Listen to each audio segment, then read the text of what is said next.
Olá pessoal, saudações, espero que todos estejam bem. Vamos dar aqui prosseguimento ao nosso curso de Neurofisiologia EAD, uma novidade para todos, para nós professores, para vocês alunos também. Mas antes de prosseguir, eu gostaria de falar um pouquinho sobre gratidão. Gratidão é um dos mais belos sentimentos que o ser humano tem e é muito importante a gente ser grato às oportunidades que a gente teve na vida.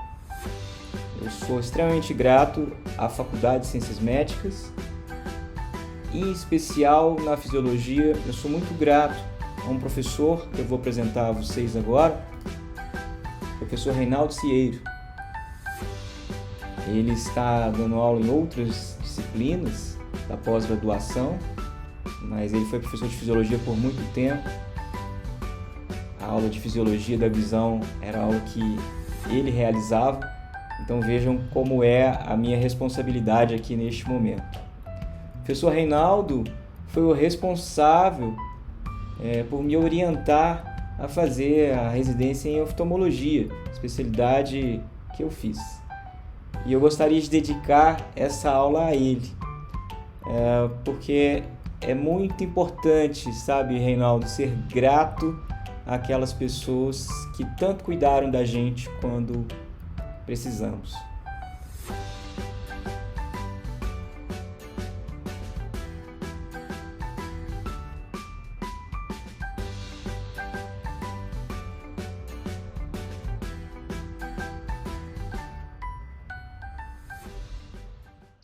Então vamos lá, pessoal, vamos começar. Fisiologia da visão, abril de 2020. Como eu havia comentado com vocês, nós vamos dividir e sequenciar essa aula aí em 3 pontos principais. Primeiro, a gente vai falar sobre os conceitos gerais e alguns exercícios para vocês fazerem. Não se preocupem, coisas simples, bem diretas, do que eu estou expondo aqui para vocês. É para não ficar uma aula muito longa que pode ficar cansativo. Depois, nós vamos falar sobre a acuidade visual e mais exercícios também para vocês. E por fim, vamos falar de neurofisiologia da visão, terminando com mais um exercício. Então vamos iniciar, pessoal, conceitos gerais. Guyton e Kandel, eles colocam que a visão, ela representa cerca de 80% da nossa cognição, da nossa percepção do ambiente. Então, essa informação ela leva a gente a raciocinar a importância de cuidarmos do nosso aparelho visual, a importância de cuidarmos dos nossos olhos, porque é a maior interação que a gente tem com o ambiente. Se vocês olharem essa figura, vocês vão observar que existe aí um espectro de luz visível pelo olho humano. E esse espectro visível, ele vai variar ali em torno de 370 nanômetros, que é o violeta, a 750 nanômetros, que é o vermelho. Se a gente caminhar tanto para a esquerda quanto para a direita, o que vai acontecer é que a gente vai ter o ultravioleta e o infravermelho. Fótons são capazes de sensibilizar o olho humano de uma pessoa normal. E o que é o fóton? Nada mais é do que a luz, não é? Então é por isso que a gente tem fotorreceptores. E esses fotorreceptores vão estar localizados em diferentes porções do nosso olho, em que a gente vai abordar isso aí daqui a alguns slides, mas vejam aqui, eles são distribuídos aí lá na nossa retina e eles podem responder para a sensibilização da visão a cores e também visão monocromática, que estariam então os chamados cones e aqui os bastonetes. Pois bem, então vamos aí para a anatomia ocular, em que eu gostaria de chamar a atenção para algumas estruturas importantes. Então, primeiro, nessa parte aqui mais externa, a gente está vendo aqui a córnea. Entre a córnea e o colorido do olho, a íris, né, nós temos aqui o que se chama de câmara anterior. E essa câmara anterior ela é preenchida de humor aquoso. Aqui, então, a gente tem a íris e dentro vai se formar a pupila. E a pupila é exatamente por onde a luz vai entrar para dentro do nosso olho. Isso quer dizer que indivíduos que têm defeitos na pupila, pupilas irregulares, ou mesmo que a pupila não esteja reagindo à luz, alguma coisa ali não está funcionando adequadamente no olho deste indivíduo. Depois aqui dessa pupila, a gente vai ter essa estrutura aqui, e essa estrutura se chama cristalino. E o cristalino é uma lente interna do nosso olho, que ela é suspensa por ligamentos, ligamentos chamados de ligamentos zonulares, em que o músculo ciliar, que é essa estrutura aqui, vai se relacionar. Quando o músculo ciliar se contrai, vai existir um efeito aqui nesses ligamentos, que por sua vez vai alterar o cristalino. Nós vamos ver em detalhes isso daqui a pouco, quando a gente for falar o mecanismo de acomodação. Então vejam, na parte posterior aqui do olho, nós vamos ter um preenchimento por um tipo de humor chamado de humor vítreo, que é uma espécie de gel. E esse gel é uma das coisas que faz com que a nossa retina, que é essa estrutura que está aqui atrás, fique bem fixada, fique bem colada lá nas minhas estruturas posteriores do olho, que estão aqui. Então vejam que a luz está entrando no olho, passando aqui pela córnea, passando aqui pela câmara anterior, passando aqui pela pupila, pelo cristalino, vai atingir essa parte posterior aqui do olho, que eu estou dizendo que é preenchida pelo humor vítreo, até chegar aqui na retina, onde vão ter os nossos fotorreceptores, cones e bastonetes, que vão então perceber essa luz, vão perceber esses fótons que estão chegando, que por sua vez vão ser encaminhados. Essa informação vai ser encaminhada lá para o córtex occipital através do nervo óptico, que é esse emaranhado, esse agregado de filamentos nervosos que estão vindo da onde? Estão vindo de diversas porções, diversas regiões aqui da retina. Se a gente observar bem essa região aqui do nervo óptico, vocês vão verificar que estão emergindo aqui vasos sanguíneos. Aqui a gente vai ter a artéria central e a veia central da retina, que vão se ramificar nessas arcadas, a arcada superior e a arcada inferior. Essas arcadas vasculares, elas são utilizadas para o estudo do fundo do olho. Toda vez que a gente escutar alguém falando assim, fiz um exame de fundo de olho, uma das coisas que a gente vai observar são essas arcadas vasculares. A gente vai observar também o brilho de um ponto muito especial lá no fundo do olho, que é o chamado brilho macular. Vou voltar nisso daqui a pouco, quando a gente for falar de neurofisiologia. E também vamos observar o nervo óptico, que é essa estrutura aqui. Essa emergência dos vasos, essa saída dos vasos aqui na retina, ela é muito importante ser estudada, a relação do chamado disco óptico, que é a cabeça do nervo óptico, é exatamente essa região aqui, com esses vasos que estão emergindo. Algumas doenças como hipertensão, como diabetes, dentre outras, podem provocar alterações desses vasos.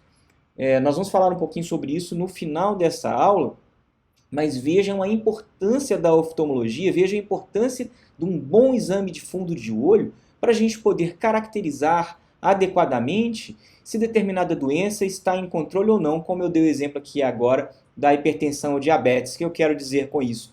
Uma hipertensão descontrolada ou uma diabetes controlada ao longo prazo vai provocar alterações aonde? No meu fundo do olho. Vai provocar alterações aqui, ó, nessa estrutura nervosa e vascular que a gente está mostrando para vocês.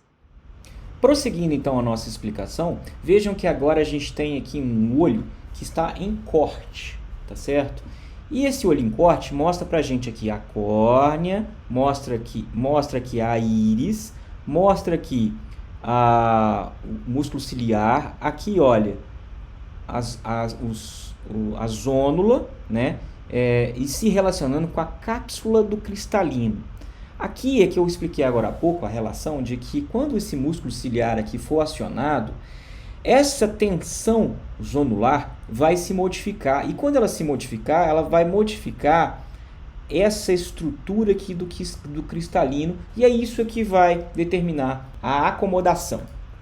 Então, como a gente falou agora há pouco, né, a luz vai estar entrando ali no nosso olho e vai estar passando aqui por aqueles meios. Vai estar passando pela córnea, vai estar passando pelo humor aquoso, vai estar passando pelo cristalino, o humor vítreo, até chegar lá na retina. Isso quer dizer que, para eu ter uma visão normal, o que eu estiver enxergando como objeto deverá passar por todos esses meios e ter a sua focalização na retina.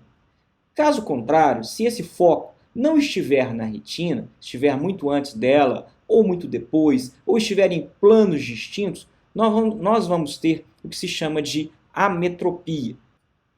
Então veja aí, pessoal, um outro esquema em que a gente está mostrando o humor aquoso e o humor vítreo. E aqui é importante a gente compreender isso um pouco, porque o humor aquoso, ele realmente é mais líquido, né? E ele preenche aqui, olha, como vocês podem ver, a câmara anterior.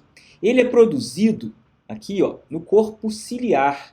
E ele tem um mecanismo de entrada e saída.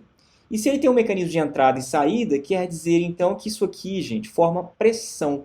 Então a chamada pressão intraocular, ela é determinada pela relação de entrada e saída do humor aquoso. Para a gente poder medir essa pressão, a gente usa um equipamento que se chama tonômetro. E esse tonômetro ele encosta aqui na parte da frente do olho e ele entrega para a gente qual é o valor de pressão deste olho, que pode estar aí em torno de 12 a 20 milímetros de mercúrio, que é a unidade de medida de pressão. Se estiver muito abaixo disso ou muito acima disso, a gente está com algum problema de equilíbrio da entrada, né, da formação e do escoamento desse humor aquoso.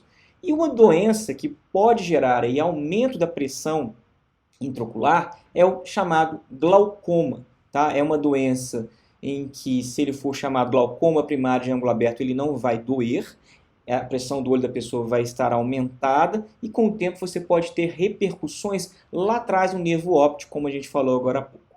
É interessante porque a gente preocupa muito, né, e lembra de medir a pressão arterial, né? Todo mundo aí deve saber a sua pressão arterial. Mas se eu perguntar aí, quem de vocês sabe qual é o valor da pressão intraocular, eu acredito que poucas pessoas vão saber. Então, como eu falei no início da nossa conversa, é muito importante a gente estar atento à nossa saúde ocular. E uma das coisas que a gente deve fazer periodicamente, consultando com os nossos médicos oftalmologistas, é o exame de fundo de olho e também o exame de mensuração da pressão intraocular.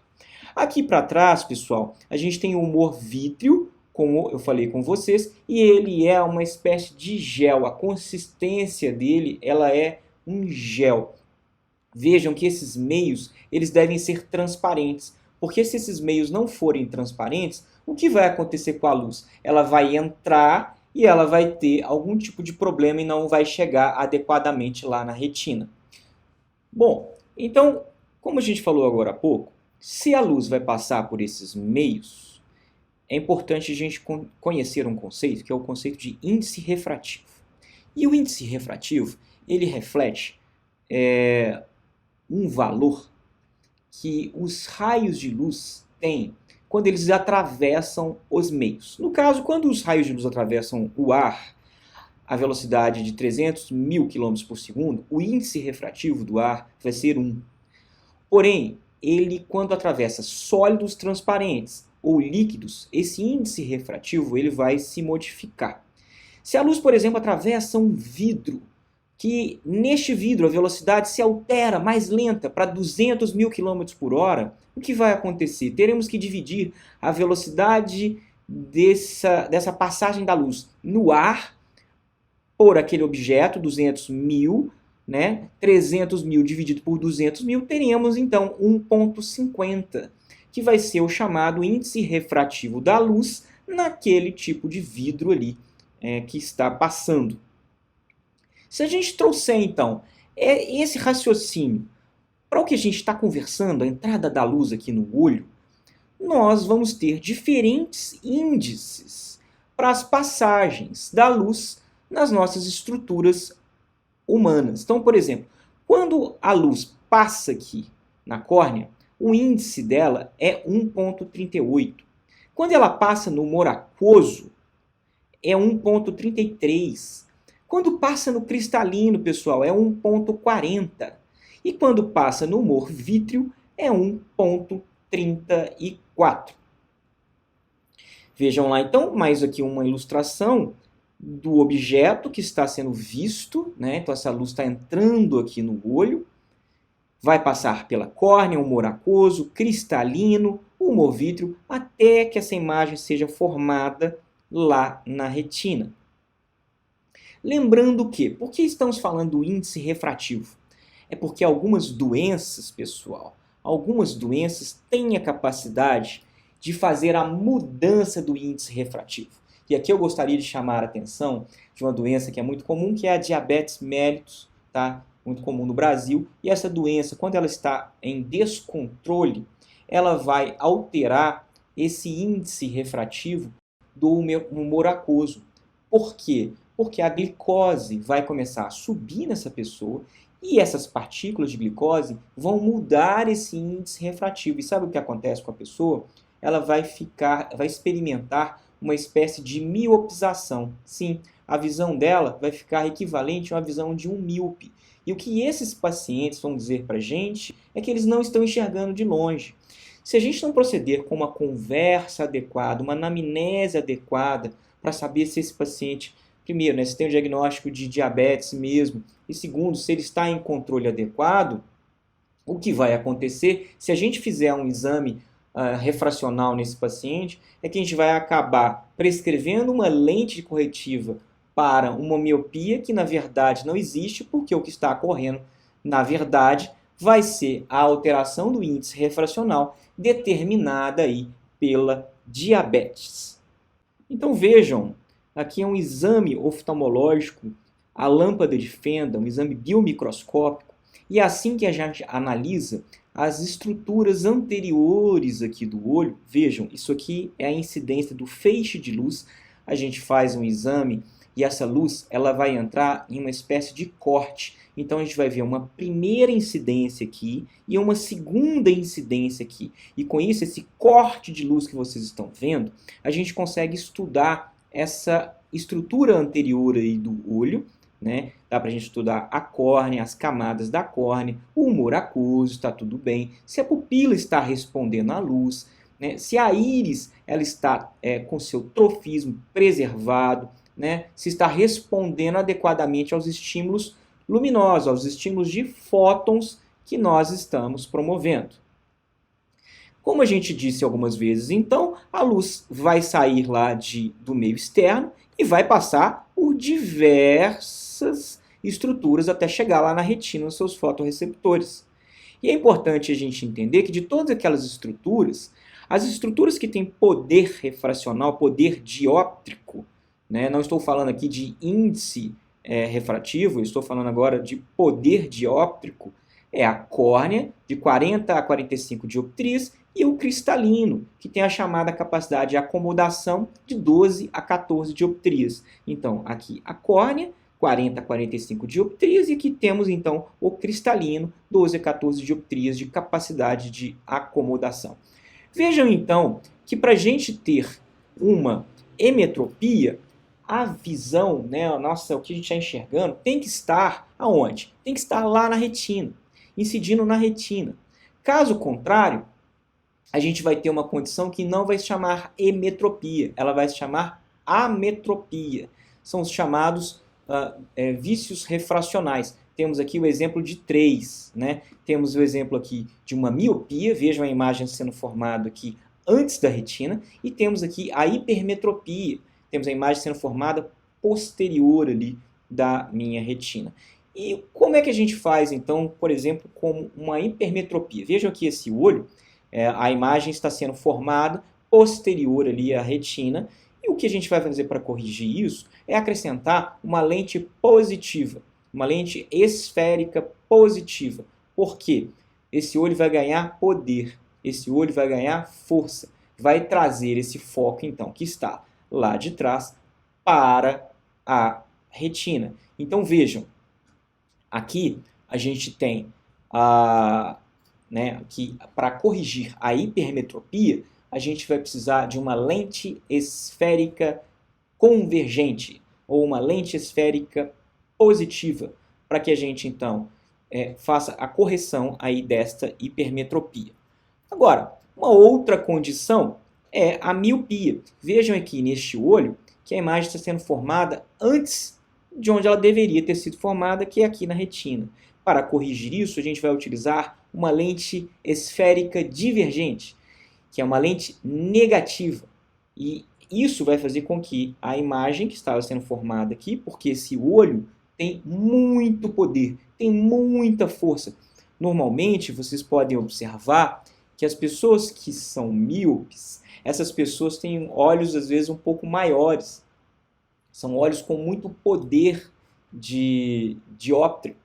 E aí é exatamente isso que faz com que a formação dessa imagem acabe acontecendo aqui, antes de onde ela deveria acontecer, que seria aqui na retina.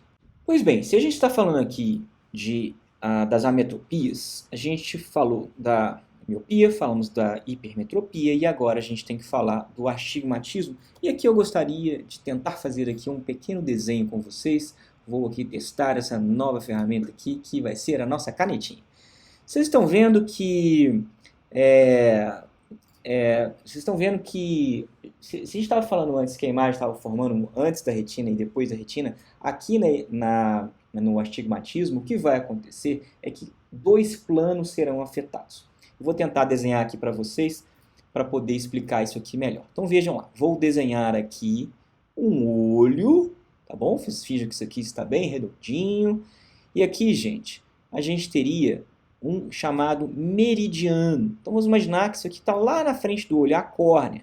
Eu desenhei aqui um meridiano, né, que seria este meridiano aqui, né, para vocês entenderem melhor. Vamos imaginar o seguinte, né, que aqui está o olho, né, e aqui, né, tá aqui a córnea, tá aqui para o lado de fora. Vamos imaginar que isso aqui que eu desenhei aqui para vocês aqui em cima, ó, esse meridiano aqui, ele é um meridiano que tem 1 grau de curvatura e o outro meridiano tem um outro grau de curvatura. Isso significa que quando a luz passar por esses meridianos, o que vai acontecer é que a gente vai ter uma imagem formada lá na retina, que vai ser uma espécie de imagem fantasma, porque você vai ter 2 pontos aí de foco.